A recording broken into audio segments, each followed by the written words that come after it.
역사 속 기이한 실화 11화. 한 달 동안 이름을 쓴 남자. 1940년 여름 한 남자가 책상 앞에 앉아 한 달을 거의 자지 않고 무언가를 썼습니다. 소설을 쓴 것이 아니었습니다. 그는 이름을 쓰고 있었습니다.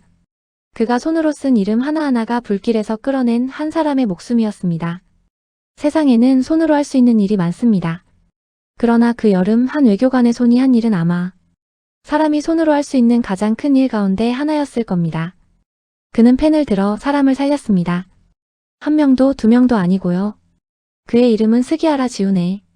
리투아니아의 작은 도시에 파견된 일본의 영사대리였습니다. 러시아어에 능한 조용하고 성실한 직업 외교관이었습니다.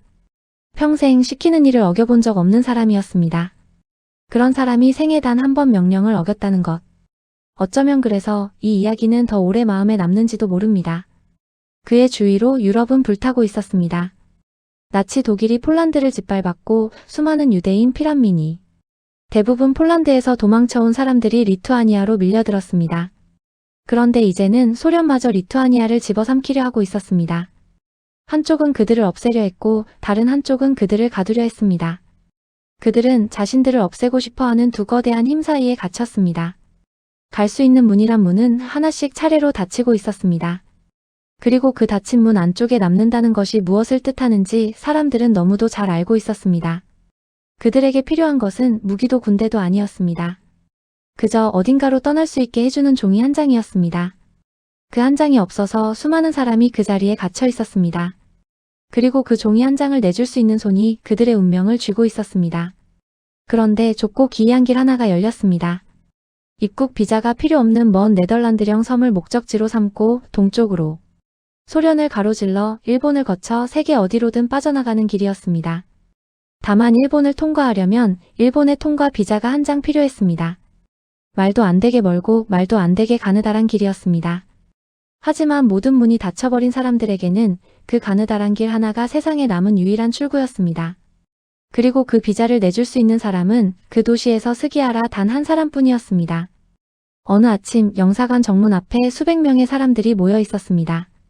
지치고 겁에 질린 얼굴들이 철문 너머로 그를 바라보고 있었습니다. 아이를 품에 안은 어머니가 있었고 지팡이를 짚은 노인이 있었고 며칠을 걸어온 듯 신발이 다른 사람들이 있었습니다. 그들은 소리치지 않았습니다. 그저 조용히 기다렸습니다. 그 침묵이 어떤 외침보다도 무거웠습니다. 그는 본국 도쿄에 허가를 요청했습니다. 한 번, 두 번, 세 번.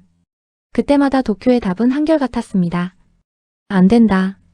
전쟁의 한복판에 선 본국에게 먼 나라의 피란민은 그저 골칫거리일 뿐이었습니다. 모든 서류와 자금과 최종 목적지를 갖춘 사람에게만 비자를 내주라고요. 그런데 정문 앞에 선 그 사람들 가운데 그 조건을 다 갖춘 이는 거의 없었습니다. 도쿄의 규정과 정문 앞의 현실 사이에서 그는 결국 어느 한쪽을 등져야 했습니다. 규정대로라면 그의 손은 묶여 있었습니다. 그날 밤 그는 아내와 아이들과 그 문제를 의논했습니다. 도쿄의 명령을 어기면 자신이 평생 쌓아온 외교관 인생이 한순간에 끝날 수도 있다는 것을 그는 알았습니다. 가족 전체가 그 대가를 함께 치러야 할지도 몰랐습니다. 그것은 한 사람의 양심이 한 가족의 미래와 맞바꿔지는 자리였습니다. 그런데도 그의 가족은 그를 말리지 않았습니다. 그리고 그는 결정했습니다. 평생 단 한 번도 규정을 어겨본 적 없던 사람이 생애 처음으로 규정을 어기기로 한 것입니다. 그것도 가장 크게. 그날 밤부터 영사관의 등불은 거의 꺼지는 법이 없었습니다. 7월 말부터 그는 쓰기 시작했습니다. 비자 한 장 한 장을 손으로. 모든 장에 자기 이름을 적어 넣으면서요. 한 달 가까이 하루 18시간, 20시간씩 썼습니다. 손에 쥐가 나면 아내가 그 손을 말없이 주물러 주었고 그는 다시 펜을 들었습니다. 보통 한 달이 걸릴 분량의 비자를 그는 하루에 써냈습니다. 손가락 끝에는 굳은 살이 박이고 갈라졌습니다. 잉크가 떨어지면 다시 채웠고 펜촉이 다르면 새 것으로 갈았습니다. 자신이 잠시라도 멈추면 정문 앞의 줄도 그만큼 멈춘다는 것을 알았으니까요. 그 한 달 사이에 그는 몇 년은 더 늙어 보였습니다. 그는 어느 순간부터 한 사람 한 사람이 조건에 맞는지를 더는 따지지 않았습니다.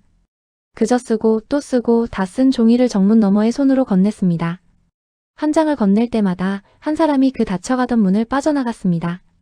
그에게 그것은 더 이상 한낱 서류가 아니었습니다. 종이 위에 적히는 것은 규정이 아니라 한 사람의 목숨이었으니까요. 이윽고 리투아니아가 소련에 병합되었고 영사관에는 문을 닫으라는 명령이 떨어졌습니다. 스기아라도 다른 곳으로 발령이 났습니다. 하지만 사람들은 계속 찾아왔습니다. 문을 닫으라는 명령이 떨어진 뒤에도 그는 펜을 놓지 않았습니다. 떠나기 직전 마지막 한순간까지 한 장이라도 더 쓰려 했습니다. 그는 계속 썼습니다. 영사관을 비우고 머문 호텔에서도, 그리고 마침내 그 도시를 떠나는 기차 안에서까지요. 그는 이름을 다 적은 비자를, 나중에는 자기 서명만 겨우 적은 빈 종이를 기차 창밖 플랫폼 위로 내밀린 손들을 향해 건넸습니다. 한 사람에게라도 더 닿으려고 그는 흔들리는 기차 안에서 손을 뻗고 또 뻗었습니다. 기차가 점점 속도를 올려 더는 손이 닿지 않을 때까지요. 기차가 멀어지는 동안 그는 창밖으로 고개를 숙였습니다. 더 써드리지 못해 미안하다고. 부디 무사하시라고요. 플랫폼에 남은 누군가가 그를 향해 외쳤습니다. 당신을 결코 잊지 않겠다고. 그는 끝내 대답하지 못했습니다. 기차는 이미 너무 멀리 와 있었습니다. 그가 건넨 마지막 한 장이 누구의 손에 닿았는지 그는 끝내 알지 못했습니다. 다만 그 손이 거기 있었다는 것만으로 충분했습니다. 그 비자를 손에 쥔 사람들은 시베리아 횡단철도로 소련 전체를 가로질러 태평양에 닿았고 배를 타고 일본으로 다시 세계 곳곳으로 흩어졌습니다. 유럽의 한 작은 영사관에서 시작된 그 여정은 지구를 거의 한 바퀴 도는 길이었습니다. 단 한 달 동안 펜 한 자루로 스기아라가 구한 사람은 정확히는 알 수 없지만 대략 1000명에 이른다고 합니다. 그리고 그렇게 살아남은 사람들이 다시 가정을 이루고 아이를 낳았습니다. 오늘날 그 비자 한 장에서 비롯된 후손은 수만 명에 이른다고 합니다. 한 사람의 손이 그토록 많은 삶의 시작이 된 것입니다. 지워질 뻔했던 이름들이 그의 펜 끝에서 다시 이어진 셈이었습니다. 그리고 전쟁이 끝난 뒤 일본은 그를 외무성에서 내보냈습니다. 공식적인 이유는 인원 감축이었지만 많은 이들은 그것이 리투아니아에서 그가 한 일에 대한 대가라고 여겼습니다. 어느 쪽이든 결과는 같았습니다. 그는 직업을 잃었습니다. 수천 명을 구한 그 손이 정작 자기 가족의 밥벌이는 끝내 지키지 못한 셈이었습니다. 그는 무역회사를 전전하고 전구를 팔러 다니며 조용하고 가난한 무명으로 살았습니다. 한때 수백 명이 그의 이름을 부르며 매달렸지만 이제 그를 알아보는 사람은 거의 없었습니다. 그는 그것을 억울해하지도 않았습니다. 오랫동안 아무도 그가 한 일을 알지 못했습니다. 그 자신도 그것을 대단한 일인 양 말하지 않았습니다. 왜 그랬느냐는 물음에 그는 가장 단순한 답을 내놓았습니다. 그들은 사람이었고 도움이 필요했다. 정부를 거스를지언정 눈앞의 사람을 그냥 돌려보낼 수는 없었다고요. 그에게 그것은 대단한 영웅적 선택이 아니었습니다. 그저 사람이라면 마땅히 해야 할 일을 했을 뿐이었습니다. 한 남자가 펜 한 자루와 자기 이름 석 자만으로 수천 명을 구했습니다. 그리고 40년을 마치 아무 일도 없었던 것처럼 살았습니다. 그는 생애 끝 무렵에야 뒤늦게 기려졌습니다. 이스라엘은 그를 열방의 의인으로 기렸습니다. 일본인으로서는 유일한 사람이었습니다. 자기 나라가 외면한 사람을 그가 구한 이들의 나라가 끝내 기억해 준 것입니다. 정작 그는 너무 쇠약해 그 자리에 가지 못했고 가족이 대신 참석했습니다. 그가 구한 사람들은 오랜 세월 그를 찾아 헤맸습니다. 그 가운데 한 사람이 마침내 그를 찾아냈을 때 스기아라는 이미 백발의 노인이 되어 있었습니다. 그가 살린 사람들이 평생 그를 기억하는 동안 정작 그를 보낸 나라는 오래도록 그를 잊고 있었습니다. 그가 무슨 일을 했는지 이웃들은 1986년 그의 장례식에 와서야 알았습니다. 세계 곳곳에서 찾아온 낯선 이들이 옆집에 살던 그 조용한 노인의 관 앞에 줄지어 고개를 숙였을 때 말입니다.